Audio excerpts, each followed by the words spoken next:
हाय hello नमस्कार welcome back to my channel. कसे आहात सगळे? आय होप तुम्ही खूप छान मस्त आणि मजेत असाल.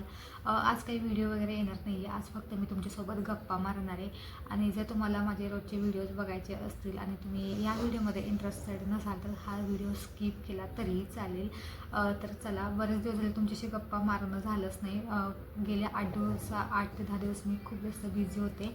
तुम्ही ते सगळे व्हिडिओ बघितले असतील, जर बघितले नसतील तर नक्की जाऊन बघा. तर चला, ही सुरुवात झाली म्हणजे उद्यापनाच्या एक आठवडा आधी. उद्यापनाच्या एक आठवडा आधी तुमच्यासोबत मी सगळे व्हिडिओ शेअर केले होते. म्हणजे घरातली आवरावर असेल, त्यानंतर किराणा भरायचं असेल, म्हणजे सगळी जी आहे तयारी माझी चालू होती. त्यानंतर आशूचे बाबा मम्मी पप्पांना आणण्यासाठी गावी गेले होते. मग ते शनिवारी तिकडून सगळे आले. मम्मी पप्पा, आई पप्पा हे सगळे शनिवारी लोक आले. त्यानंतरचा पण एक व्हिडिओ जो आहे तो तुमच्यासोबत शेअर केला होता. रविवारी पूर्णपणे माझा दिवस जो आहे तो धावपळीतच गेला होता. म्हणजे पूजेची जुळवाजुळव किंवा त्याच्यासाठी लागणारं एक्स्ट्राचं सामान ते कलेक्ट करायचं, या सगळ्यांमध्ये माझा जो आहे तो रविवारचा दिवस गेला होता. सोमवारी उद्यापन होतं, त्याच्यामुळे सकाळी लवकर उठली होते आणि कांदा लसूण विरहित सगळा स्वयंपाक करायचा होता. प्लस घरातल्या माणसांचा स्वयंपाक करायचा होता आणि त्याच्यानंतर चुरम्याचा पण प्रसाद बनवायचा होता. पूजेची तयारी करायची होती, जी छोटी मोठी राहिली होती. त्यामध्ये पूर्ण दिवस गेला. त्यानंतर संध्याकाळी छान अशी पूजा पार पडली होती. मग परत मंदिरात जाऊन अभिषेक वगैरे करायचा, चुरम्याचा प्रसाद सगळ्यांमध्ये वाटायचा, यामध्ये सगळा जो आहे तो दिवस गेला होता. पण पूजा खूप छान पद्धतीने आहे ती पार पडली होती. त्यानंतर मंगळवारी परत उत्तर पूजा करायची होती. मग ती लवकर ब्राह्मण काका जे आहे ते लवकर येणार होते. मग ती उत्तर पूजा जी आहे ती पार पडली. त्याच्यानंतर मग परत पूजा हलवायची, त्याचं सगळं सामान जे आहे ते जिथलं इथं ठेवून द्यायचं. मग ते निर्माल्य असेल किंवा आणखीन काही सामान असेल ते सगळं वाहत्या पाण्यात सोडून द्यायचं. याच्यामध्ये जो आहे तो पूर्ण दिवस निघून गेला होता आणि दुपारनंतरचा पूर्ण वेळ जो आहे तो आम्ही आराम केला होता. बुधवारच्या दिवशी मम्मी पप्पा म्हणजे माझे आई पप्पा जे आहेत ते घरी जाणार होते, पण त्यांना रायगड बघायचा होता. त्यामुळे परत बुधवारी पुन्हा आम्ही रायगडची ट्रिप प्लॅन केली होती. यांना सुट्टी नव्हती, त्याच्यामुळे मी जे आहे त्यांना घेऊन गेले होते. मग बुधवारचा पूर्ण दिवस जो आहे तो आम्ही रायगड बघण्यातच घालवला. त्यानंतर संध्याकाळी छान असं जेवण वगैरे केलं होतं आणि गुरुवारी जे आहे ते आई पप्पा त्यांच्या कामाला चालले गेले होते, कारण घरी जो आहे तो फंक्शन होता, तुम्हाला कळालंच असेल. त्याच्यामुळे त्यांना लवकर जाणं भाग होतं. गुरुवारी ते निघून गेले आणि गुरुवारी मार्गशीर्षमधली पूजा पण होती, त्याच्यामुळे तो काही मी दिवस शूट केला नाही. आणि शुक्रवारी आम्ही लगेचच प्लॅन केलं की दापोलीला जायचं, कारण का मम्मी पप्पा इथं होते, त्यांना पण जे आहे ते फिरायचं होतं. मग म्हटलं की चला, त्यांना घेऊन जे आहे ते दापोलीला गेलो होतो. तो पण व्हिडिओ जो आहे तो तुमच्यासोबत शेअर केला होता. त्यानंतर शनिवारी पुन्हा एकदा काही शूट वगैरे केलं नाही. पुन्हा तो दिवस जो आहे तो आराम केला, घरातली छोटी मोठी जी आहे ती कामं केली. आणि रविवारी पुन्हा एकदा मम्मी पप्पांना घरी सोडवायला जायचं होतं, म्हणून मग आम्ही त्यांना जे आहे ते घरी सोडवायला आलो होतो. आणि मध्येच जो आहे तो शिवतरगड लागला होता, तिथला पण जो आहे तो मी व्हिडिओ तुमच्यासोबत शेअर केलेला आहे. मग आम्ही जे आहे ते शिवतरगड बघितला. त्यानंतर छान असं जेवण केलं आणि रात्री 9:30च्या दरम्यान जे आहे ते आम्ही घरी पोचलो होतो. आणि गावाकडे गेल्यानंतर खूप जास्त थंडी होती आणि त्याच्यातच जे आहे ते आशूला पण सर्दी झाली होती तिथं गेल्यानंतर. पण आहे ना, तिथं गेल्यानंतर झाली असं नाही, कारण का आमचं ना बरंचसं त्या आठवड्यात फिरणं पण झालं होतं. ते सगळं जे आहे ते त्याला मिळून आलं होतं, त्याच्यामुळे ना तो तिथे गेल्यानंतर आहे ना थोडाफार आजारीच पडला होता. म्हणजे ताप वगैरे काही नव्हता, पण फक्त सर्दी खोकला जे आहे त्याला तिथं होता. त्यानंतर परत माहेरचा कार्यक्रम होता, त्याच्यामुळे सासरे काही मला राहता आलं नाही. दुपारी जे आहे ते लगेचच मला माहेरी जावं लागलं होतं. आणि माहेरी गेल्यानंतर मग तिथल्या कार्यक्रमाची तयारी करणं, मग छोटी मोठी तयारी असेल ते काही तुम्हाला शूट केलं नव्हतं, कारण का मग कॅमेरा सेट करणं असेल किंवा मग मी काम करत असेल तर ना ते काही मला जमत नव्हतं. त्याच्यामुळे ना मी काही कामं केली हे तुमच्यापर्यंत पोहोचलेच नाही. पण तिथे गेल्यानंतर पण मी ना बरीचशी जी आहे ती कामं केली होती, ती अजिबात जे आहे ते रेकॉर्ड करता आले नाहीत. त्यानंतर मंगळवारी छान असा कार्यक्रम तिथे पार पडला माहेरी. आणि कार्यक्रम अराऊंड 2-2:30 वाजता संपला. त्याच्यानंतर जे आहे ते आम्ही इकडे यायला निघालो होतो. पण आहे ना तरी कार्यक्रम संपला तरी आपल्याला काही लगेचच निघता येत नाही. थोडेफार आपली बोलणी जी आहे तिथं होतात, सगळ्यांच्या गाठीभेटी म्हणा. आणि त्याच्यामध्ये ना बराचसा जो आहे तो वेळ निघून गेला आमचा. आणि त्याच्यानंतर जे आहे ते आम्ही 4-4:30च्या दरम्यान जे आहे ते निघालो इकडे येण्यासाठी. आणि आम्ही जे आहे ते आता पुन्हा सुखरूप घरी इकडे आलेलो आहोत. आणि त्याच्यानंतर मी काही शूट वगैरे केलं नाही. एक दिवस जे आहे ते मी पूर्णपणे आराम केला आहे. आता म्हटले की चला पुन्हा एकदा जे आहे ते शूट करायला सुरुवात करत. आणि सांगायची गोष्ट आहे की माझं जे ट्रायपॉड आहे ते घरीच विसरलेलं आहे. म्हणजे ना माहेरील कार्यक्रम होता, त्याच्यानंतर आम्हाला इकडे यायचं होतं. त्याच्यानंतर एवढी जी आहे ती धावपळ चालली होती माझी, एवढी गडबड चालली होती, सगळ्यांची विचारपूस करेपर्यंत पूर्ण जो आहे तो वेळ पण निघून जात होता. आम्हाला इकडे पण यायचं होतं, त्याच्यामुळे ना आणि त्यात आशू पण आजारी होता, त्याला पण जे ते आम्ही दवाखान्यातून जाऊन आणलं होतं. तो पण आहे ना खूप जास्त किरकिर करत होता. एवढ्या सगळ्या गोंधळात आहे ना माझे निम्मे कपडे जे आहेत ते तिकडेच राहिले आहेत आणि ट्रायपॉड जे आहे तिकडेच विसरलेले आहे. पण पप्पांना मी ना सांगितले की तुम्ही जे आहे ते ट्रायपॉड कुरिअर करून द्या, आणि कुरिअर पोस्ट ऑफिस जवळच आहे, त्याच्यामुळे पप्पा आता उद्या जे आहे ते कुरिअर करणार आहेत आणि इथे 3-4 दिवसात ट्रायपॉड येऊन जाईल. आणि कपड्यांचं म्हणाल तर मी तिकडून जर कोणी येणार असेल तर मग ते कपडे इकडे येतील. असं काही कपड्यांचं नाही आहे, कपडे इथे एक्स्ट्राचे आहे, त्याच्यामुळे त्याचं टेन्शन नाही आहे. पण ट्रायपॉडचं जे टेन्शन होतं ते आता माझं हलकं झालेलं आहे. पप्पा जे आहे ते कुरिअर करणार आहेत. आता तुम्हाला आहे ना एक माझा अनुभव शेअर करते, म्हणजे स्वामी अनुभव म्हणू शकता किंवा मग तुम्हाला काय म्हणायचे हे आता तुम्ही ठरवा. पण आहे ना माझ्या बाबतीत घडलेला स्वामी अनुभव जो आहे तो मी तुमच्यासोबत शेअर करते. पण त्याच्या आधी ना झालं असं की म्हणजे सगळ्यांच्या गाठीभेटी घेईपर्यंत आहे ना मला ना 3:30 वाजले, 3:30 पावणे 4 वाजले. आणि पप्पा पण जे आहेत ते कार्यक्रमाला आले होते माहेर, त्याच्यामुळे त्यांना पण जे आहे ते पुन्हा एकदा घरी सोडवायचं होतं. त्याच्यामुळे ना आम्हाला पुन्हा माहेराहून जे आहे ते सासरी जावं लागलं पप्पांना सोडवण्यासाठी. तसं तर माहेर आणि सासर फार काही लांब नाही आहे, 7-8 किलोमीटर आहे, पण आहे ना अपोजिट डायरेक्शनला आहे, त्याच्यामुळे ना आम्हाला पुढे यायचं होतं, म्हणजे इकडे येण्यासाठी ना आम्हाला पुढचा रस्ता आहे. पण परत पप्पांना सोडवायचं होतं, त्याच्यामुळे आम्हाला पुन्हा अपोजिट साईडला जे आहे ते जावं लागलं. मग त्याच्यामुळे आमच्या ना तिथे 15-20 मिनटं गेली. मग असं करत करत जे आहे ते आम्ही 4:15 वाजता आहे ते घरातून निघालो, आणि 4:15 ते 5:30 वाजेपर्यंत जे आहे ते आम्ही शिरवळमध्ये पोचलो होतो. तुम्हाला जर शिरवळ भोर मार्ग जर माहीत असेल तर तुम्हाला त्याचं अंतर किती ते माहीत असेल. म्हणजे आम्हाला आमच्या घरापासून शिरवळला पोचण्यापर्यंत अराऊंड आम्ही 4:15 निघालो होतो आणि 5:30 वाजता जे आहे ते आम्ही शिरवळमध्ये पोचलो होतो. आणि भोरमध्ये पोचण्यासाठी आम्हाला 5:15 वाजले होते. पण ना भोरमध्ये एवढं जास्त ट्रॅफिक होतं त्या दिवशी ना, तिथला बाजार होता भोरमधला, त्याच्यामुळे ना खूप जास्त जे आहे ते ट्रॅफिक होतं. आमची 15 मिनटं जे आहे ते तिथंच गेली, 15 ते 20 मिनटं जे आहे ते आमची तिथंच गेली भोरमध्ये. मग 15-20 मिनटं गेली असेल आणि 6:30 वाजले असेल. मग आम्ही ना घाट चढायला आहे ना 6:30ला सुरुवात केली, 6:30, 5 किंवा 6:30 किंवा 10 मिनटं झाली असतील. या टायमिंग दरम्यान जे आहे ते आम्ही भोर घाट जो आहे ते चढायला सुरुवात केली असेल. जर तुम्हाला भोर घाट माहीत नसेल तर आहे ना मी एक कल्पना देते की भोर घाट हा आहे ना खूप जास्त सुनसान एरिया आहे, असं म्हणतात ना, की त्या रस्त्यावर ना रात्रीची अजिबातच वाहतूक नसते. रात्रीची जी आहे ते वाहतूक खूप जास्त कमी होते, आणि रस्त्याची पण खूप जास्त कामं सुरू आहेत. रोड लाईट्स नाही आहेत त्या भागामध्ये. आणि पूर्णपणे एका साईडला जे आहे ते देवधर धरण आहे तिथे त्या एका साईडला, आणि बाकीचा जो पूर्ण एरिया तो असा जंगलाचाच आहे. त्यामुळे ना त्या घाटातनं यायला ना खूप जास्त भीती वाटते. रात्रीची तर खूप जास्त भीती वाटते, दिवसा काहीच वाटत नाही. आणि ना आम्ही बऱ्याच वेळा जेव्हा आपण प्रवास केला आहे ना तो दिवसाचा होता, सकाळचा होता किंवा दुपारचा होता. 3 वाजता निघालो तरी आम्ही 6-7 वाजेपर्यंत ना घाट पूर्णपणे ओलांडून पुढे जायचो. पण यावेळेस आम्ही ना सुरुवातच जी आहे ते 4 वाजता केली होती, म्हणजे 4:15 वाजता जे आहे ते घरातून निघालो होतो. म्हणजे यावेळेस आम्ही ना घाट चढायला सुरुवातच जी आहे ते 6:30 वाजता केली होती, त्याच्यामुळे एवढं जास्त उशीर झाला होता आम्हाला. आणि त्यात आता हिवाळा पण चालू आहे, त्याच्यामुळे अंधार पण एवढ्या लवकर पडतो आहे ना. 6:15ला तर पूर्णपणे जेव्हा आम्ही ट्रॅफिकमध्ये अडकलो होतो तेव्हा जे आहे ते अंधार पडला होता.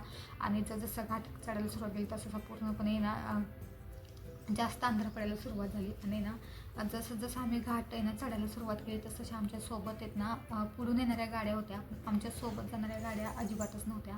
म्हणजे आमची एकच गाडी होती, ती अशी या मार्गाला म्हणजे शिरवळ भोर या घाटातनं येत होती. पण तिकडून येणाऱ्या गाड्या आहेत ना आम्हाला दिसत होत्या, त्याच्यामुळे ना भीती वाटत नव्हती. म्हणजे नॉर्मल जे आहे ते असं वाटत होतं मला. आशूच्या बाबांचा प्रवास होत राहतो, त्याच्यामुळे त्यांना काही या गोष्टींचं देणं घेणं नसतं, त्यांना काही एवढी भीती वाटत नाही. पण आपण आपल्यासारख्या ज्या लेडीज असतात की मी तर पहिल्यांदा प्रवास करत होते आणि त्यात आशू पण सोबत होता, त्याच्यामुळे ना मला ना या गोष्टींची खूपच जास्त जी आहे ती भीती वाटायला लागली होती. पहिल्यांदा मला अजिबात नाही काही वाटलं. म्हणजे जसं आम्ही घाट चढायला सुरुवात केली ना तसं मी तुम्हाला म्हटल्याप्रमाणे की पुढून गाड्या येत होत्या, त्याच्यामुळे ना भीती वाटत नव्हती. आणि 4 व्हीलर येत होत्या, 2 व्हीलर येत होत्या, त्याच्यामुळे काही वाटलं नाही. पण जाणाऱ्या गाड्यांमध्ये ना फक्त आमचीच एक जी आहे ती गाडी होती, त्याच्यामुळे म्हटलं की चला जे आहे ते घाट चढायला जे आहे ते सुरुवात करत. जसं आम्ही हळूहळू पुढे जात होतो तसं तशा पुढून येणाऱ्या गाड्या पण आहे ना कमी कमी व्हायला लागलं होतं. म्हणजे 4 व्हीलर तर कमीच होत होत्या, 2 व्हीलर बऱ्यापैकी येत होत्या. म्हणजे तिथली जी छोटी गावं असतील त्यांच्यापैकी ज्या त्या 2 व्हीलर असतील. पण ना 2 व्हीलर आल्या की ना मला ना खूप जास्त भीती वाटायची, कारण काही ना खूप साऱ्या अशा घटना होऊन गेल्या आहेत अशा घाटाच्या रस्त्यांवरती. येते आपण ऐकून असतोच की अशा अशा घटना घडल्या, तशा घटना घडल्या. त्याच्यामुळे ना एक मनात भीती बसली होती रात्रीचा प्रवास करायची. पण आमच्याकडे ऑप्शन नव्हता, आशूच्या बाबांचं ऑफिस पण होतं, त्याच्यामुळे ना आम्हाला येणं भाग होतं. त्यामुळे आम्ही एवढ्या रात्रीचं जे आहे ते यायला म्हणजे निघालो होतो आम्ही एवढ्या रात्रीचं. पण जसं आम्ही पुढे लागलो तसं तुम्हाला म्हटल्याप्रमाणे की गाड्यांची आहे ना म्हणजे कमी कमी व्हायला लागल्या. मग मोठे मोठे जे डंपर आहेत ना ते दिसायला लागले, कारण तिथले ना रस्त्यांची कामं चालू आहेत, कन्स्ट्रक्शनची कामं चालू आहेत, खोदकाम चालू आहे. त्याच्यामुळे ना पोकलँड, JCB अशी जी आहे ती वाहनं आम्हाला 1-2 दिसली, म्हणजे मोठी मोठी वाहनं जी आहेत ती दिसली. त्याच्यामुळे होतं काय ना की एका साईडचं रस्त्याचं काम पूर्ण झालेलं आणि दुसऱ्या साईडचं रस्त्याचं काम पूर्ण झालेलंच नाही आहे. मग एवढी मोठी वाहनं आली की मग आपल्या गाडीला जे आहे ते एका साईडला असं थांबवावं लागतं, आणि मग जेव्हा ती गाडी क्रॉस होईल ना तेव्हाच आपल्याला ना पुढे जाता येतं. मग आहे ना एकतर आहे ना अशा वेळेस ना रात्रीचा आहे ना रस्त्यांचा अंदाज पण येत नाही आपल्याला, कारण एका साईडला जे आहे ते पूर्णपणे धरण आहे, खाली पूर्ण अशी खोल म्हणजे खाई येते तिथे. त्याच्यामुळे ना गाड्या अशा जर थोडं जरी पुढे गेलं तरी ना पूर्णपणे खाईमध्ये जायची भीती वाटते. त्यामुळे रात्रीचा खरंच जर आहे ना आता प्रवास करायचा असेल ना तर मी तर असं म्हणेल की अजिबातच करू नका. तर पुढून गाड्या म्हणजे हे सगळी मोठी मोठी वाहनं येत होती, पण ती पण एका लिमिटपर्यंत आली. थोडंसं आणखीन आम्ही पुढे गेल्यानंतर मोठी वाहनं येणं ते पण बंद झालं. म्हणजे 4 व्हीलर तर कधीच्याच जे आहे ते बंद झालं होतं. त्याच्यानंतर मोठी वाहनं आहे ती पण आता येणं बंद झालं होतं. आणि 2 व्हीलर एखाद दुसरी आम्हाला दिसत होती, पण ती बऱ्याच वेळाने दिसत होती, म्हणजे 15-20 किंवा अर्ध्या तासाने एक 2 व्हीलर दिसत होती. ती पण जर गावं जर जवळपास असतील तर ती आम्हाला 2 व्हीलर दिसायची. तशी तर मग आम्हाला वाहनं पण आता दिसणं बंद झालं होतं. आणि निम्म्यापर्यंत जे आहे ते आता आम्ही आलो होतो. म्हणजे आम्हाला तरी ना आमच्यासोबत एकही गाडी दिसली नाही, पुढे मागे काही नव्हतं. पूर्ण घाटात जो आहे तो अंधार दिसत होता, फक्त आमची जी आहे ती गाडी दिसत होती. त्याच्यानंतर मला जी एवढी भीती वाटायला लागली, म्हणजे मी आशूच्या बाबांना सांगू पण शकत नव्हतं, कारण की ते तर एकतर गाडी चालत होते, त्याच्यामुळे त्यांना मी काही बोललेच नाही. आशू झोपला होता आणि मी ना मनातल्या मनातच जे आहे स्वामींचं नाव घ्यायला सुरुवात केली. स्वामींना म्हटलं की स्वामी आम्ही असं असं निघालो आहे म्हटलं प्रवासाला, प्लीज आमच्यासोबत राहा म्हटलं. आमचा जो प्रवास आहे तो सुखरूप होऊ द्यात, आणि ना तुम्ही ना आमच्यासोबत जोपर्यंत आमचा घाट जोपर्यंत आम्ही घरी पोचत नाही तोपर्यंत तुम्ही आमच्यासोबत राहा, असं जे आहे ते स्वामींना मी सांगितलं. आणि तिथून ना आम्ही जपायला सुरुवात केली. म्हणजे मनातल्या मनातच जे आहे ते माझं श्री स्वामी समर्थ श्री स्वामी समर्थ असं चाललं होतं. मी ना लिटरली एवढं पण म्हणाले होते स्वामींना की स्वामी तुम्ही जर आमच्यासोबत असाल तर मला ना सांगा की तुम्ही आमच्यासोबत आहात म्हणून. हे वाक्य जे आहे ते मी मनातल्या मनात बोलले होते. आणि ना स्वामी जप जे आहे ते मला चालूच होतं मनातल्या मनात. आणि बऱ्याच वेळाने ना म्हणजे 10 मिनटं गेली असतील अशी, आणि ना आम्हाला पुढे एक गाडी दिसली. आणि मग तेव्हा ना मला ना जरा जीवाजी वाटलं की नाही आपल्यासोबत पण गाडी आहे. म्हणजे एवढ्या वेळाने ना आम्हाला अजिबात गाडी दिसली नाही, आणि ना गाडीचा स्पीड आमच्या 20 किंवा 30च असेल, कारण का रस्त्यांची कामं चालू आहेत. कुठे रस्ता खूपच असा खराब आहे तर थोडाफार रस्ता चांगला आहे, त्याच्यामुळे ना 20 किंवा 30च्या स्पीडने जे आहे त्या ठिकाणी गाडी चालवावी लागते भोर घाटामध्ये. आणि पुढे आम्हाला गाडी दिसली, ती पण गाडी जी आहे ती खूपच जास्त स्लो चालली होती. आणि मग आम्ही ना त्या गाडीपर्यंत पोहोचलो. म्हणजे ती गाडी ना खूपच जास्त स्लो चालली होती, आणि तरी मग आम्ही ना गाडी चालवत त्या गाडीपर्यंत पोहोचलो. आणि त्या गाडीवरती ना पाठीमागं लिहिलं होतं श्री स्वामी समर्थ. म्हणजे एवढं बघून ना अचानक जे आहे ते डोळ्यात पाणी आलं. आणि ना पुढे ना लिटरली मला ना स्वामींची सावली असल्यासारखं दिसलं होतं. म्हणजे आमच्या गाडीचा जो उजेड आहे ना, लाईटचा जो उजेड आहे तो पुढच्या काचेवरती पडला, आणि पुढे जे दोघं बसले असते ना त्यापैकी एका मागच्या सीटवरती आहे ना मला स्वामींची प्रतिकृती असल्यासारखं ना असं पूर्णपणे दृश्य दिसलं होतं. म्हणजे मला ना सांगताना काटा येतोय अंगावरती, पण साक्षात्कार झाला त्या दिवशी मला. म्हणजे ना मी असं म्हणेल की खरंच मला त्या दिवशी स्वामींचं दर्शन झालं. आणि ना अचानक माहीत नाही का अचानक जे आहे ते माझ्या डोळ्यामध्ये पाणी आलं. तिथून मी ना रडले. म्हणजे आशूच्या बाबांना ह्या सगळ्या गोष्टींची अजिबातच कल्पना नाही, ते ना पूर्णपणे गाडी चालवायच्या नादात होते, त्याच्यामुळे मी काही त्यांना सांगितलं नाही. पण तिथे ना माझ्या डोळ्यात पाणी आलं होतं आणि मी ना रडले पण थोडीशी. का तर म्हणजे मी फक्त स्वामींना म्हटले होते की स्वामी तुम्ही आमच्यासोबत आहात ना, जर तुम्ही आमच्यासोबत असाल तर मला प्रचिती द्या, एवढं मी जे आहे ते वाक्य स्वामींना बोलले होते. आणि स्वामींनी साक्षात म्हणजे दर्शन दिल्यासारखं जे आहे ते झालं होतं. आणि ती गाडी एवढी स्लो चालली होती. आम्ही ना त्या बराच वेळ झाली त्या गाडीच्या पाठीमागे चाललो होतो, म्हणजे आम्ही काही त्या गाडीला ओव्हरटेक वगैरे केला नाही. पण परत आशूच्या बाबांचं असं म्हणणं पडलं की गाडी खूपच जी आहे ती स्लो चालली आहे आणि ती आम्हाला पुढे जाण्यासाठी जागा पण देत होती. मग म्हटलं की चला त्या गाडीला जे आहे ते ओव्हरटेक करून जाऊयात, कारण का जर ती समोरची गाडी आपल्याला जाण्यासाठी जागा देत असेल तर मग आपण का त्या गाडीच्या मागे जावं ना, असं आशूच्या बाबांचं म्हणणं पडलं. मग त्यामुळे ना आम्ही त्या गाडीला ओव्हरटेक केलं आणि पुढे निघून गेलो. आणि हां, सांगायची गोष्ट आहे की त्या गाडीचा नंबर पण असा युनिक होता ना, म्हणजे जर कोणी न्यूमरोलॉजी किंवा याच्यावरती युनिवर्स असे या गोष्टींमध्ये जर कोणी विश्वास करत असेल ना, तर तुम्ही समजू शकता की त्या एक गाडीचा नंबर पण असा युनिक होता आणि त्याच्यावरती श्री स्वामी समर्थ पण लिहिलं होतं, स्वामींचा फोटो पण होता आणि खाली छोटंसं असं लिहिलं पण होतं की भिवू नकोस, मी तुझ्या पाठीशी आहे, असं पण जे आहे ते लिहिलं होतं. म्हणजे खरंच तो एक क्षण म्हणजे ना मला ना जीव आल्यासारखं वाटलं, म्हणजे खूप बरं वाटलं त्यावेळेस की आमच्यासोबत स्वामी आहेत म्हणून. मग त्या गाडीला आम्ही ओव्हरटेक केलं म्हणजे त्यांनी जागा दिली होती आम्हाला की पुढे जावं म्हणून. मग त्याच्यामुळे आम्ही पुढे गेलो आणि मग पुढे गेल्यानंतर बरंचसं जे आहे ते अजून आमचं अंतर पूर्ण व्हायचं होतं. हे ना फक्त आम्ही निम्म्यापर्यंत आल्यानंतरची गोष्ट होती. त्याच्यानंतर बरंचसं जे आहे त्या अंतर आम्हाला पुढे जायचं होतं. मग परत पुढे गेल्यानंतर मला ना आता एक त्यानंतर ना थोडीशी भीती माझी कमी झाली होती की घाटात एकतरी गाडी आहे की जी आमच्यासोबत आहे. त्याच्यानंतर पुढून येणार आहे ना एक दोन गाड्या दिसत होत्या, म्हणजे अर्ध्या तास 15-20 मिनिटांनी जी आहे अशी एक गाडी आम्हाला पुढून येणारी दिसत होती. आणि परत बराच वेळ झालं त्याच्यानंतर आम्हाला पुढून येणारी गाडी पण दिसेना आणि ना ही जी मागे गाडी होती ना ती पण गाडी दिसत नव्हती, कारण थोडाफार रस्ता चांगला आला होता ना, त्याच्यामुळे ना आम्ही थोडंसं जे आहे ते बराच जे आहे ते पुढे गेलो होतो. रस्ता चांगला असला की आपण ऑब्वियसली की जे आहे ते थोडंसं स्पीड वाढवतोच. त्याच्यामुळे आम्ही पुढे गेलो आणि ही मागची दिसणारी गाडी पण आता आहे ना दिसेनाशी झाली आणि पुढून येणाऱ्या पण गाड्या ज्या आहेत त्या आता आम्हाला दिसत नव्हत्या. त्याच्यानंतर पुन्हा एकदा मनात तेच भीती धाकधूक व्हायला लागली की म्हणजे गाडीच दिसेना आणि पुढून येणारी पण गाडी नाही आणि मागून येणारी पण गाडी नाही आणि अजून तर बराचसा जो आहे तो डोंगर म्हणजे घाट जो आहे तो राहिला होता, कारण आता आम्ही बऱ्याच वेळा त्या घाटातनं ये जा करतो. त्याच्यामुळे माहिती आहे, आता अंदाज आलेला आहे किती घाट शिल्लक राहिला आहे, अजून गाव यायला किती वेळ हे आता माहीत झालेलं आहे. त्याच्यामुळे ना अजून बराचसा जो आहे तो वेळ होता. मग पुन्हा एकदा म्हणजे माझं तसंही मनात येणार नामजप चालूच होतं कंटिन्यू, जे आहे ते मी स्वामी समर्थांचं जप जे आहे ते चालूच करत होते. आणि पुन्हा एकदा मी म्हटले की स्वामी तुम्ही काय आता आम्हाला दिसत नाही आहे, तुमची जी मागे गाडी होती ती पण गेलेली आहे, आता पुढे पण आम्हाला गाडी दिसत नाही, मागे पण जी आहे ती गाडी अजिबातच दिसत नाही आहे, तुम्ही आहात ना स्वामी आमच्यासोबत, प्लीज तुम्ही असाल तर सांगा मला, असं पुन्हा एकदा मी म्हटले. त्याच्यानंतर पुन्हा एकदा ना मागून ओव्हरटेक करून येणारी एक गाडी आली, म्हणजे त्याच्यानंतर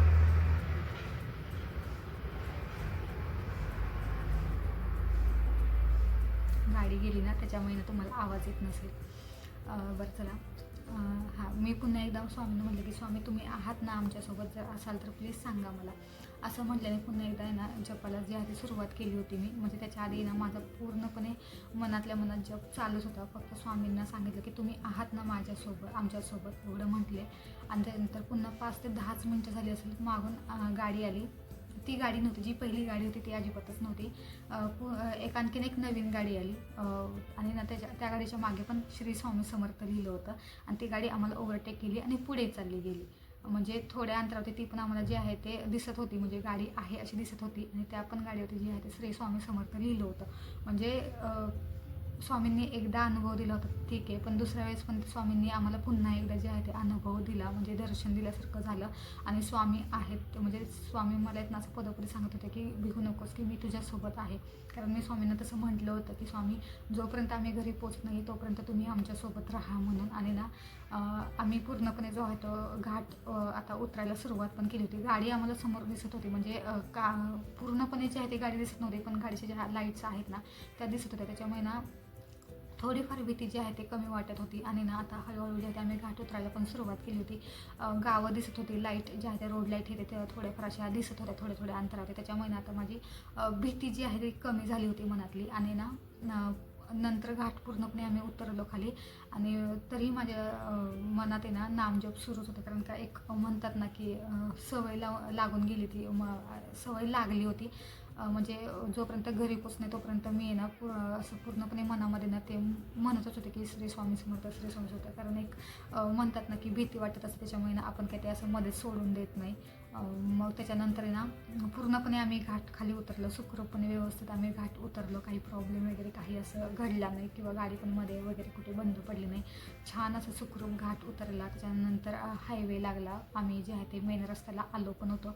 आता घरापासून फक्त 15 ते 20 मिनिटाच्या अंतरावरती आम्ही आलो होतो. तर आहे ना आम्ही एका ठिकाणी थांबावं म्हटलं. आता रात्रीचा पण जो होता उशीर झाला होता आणि रात्री जाऊन आता स्वयंपाक करायचा याच्यात काही अर्थ नाही. माझ्या बाबांचं म्हणणं होतं की आपण जे आहे ते बाहेरूनच जेवण करून जाऊयात. मी म्हटलं की चला ठीक आहे, बाहेरून जे आहे ते जेवण करून जाऊयात. आणि ना आम्ही ना त्या जो आमचा रोड आहे ना आणि मध्ये एकच फक्त हॉटेल दिसलं, त्याच हॉटेलमध्ये म्हटलं की गाडी थांबवावी.